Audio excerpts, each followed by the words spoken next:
Hey guys, welcome back to TechMan. Today, let me show you how to receive money on Redotpay. Getting paid on Redotpay feels simple until you open the app and realize there are a few steps before anything actually shows up. The first thing I made sure to do was verify my account, because without that, most of the receiving features are locked. Once that's done, everything's open up.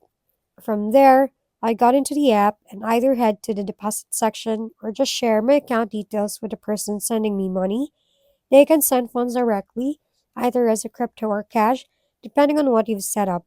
I've also noticed options like multi market payouts, which can convert crypto into the local currency and send it straight to the bank account, which is pretty convenient. There are even extra ways like receiving through gift codes or other in app features.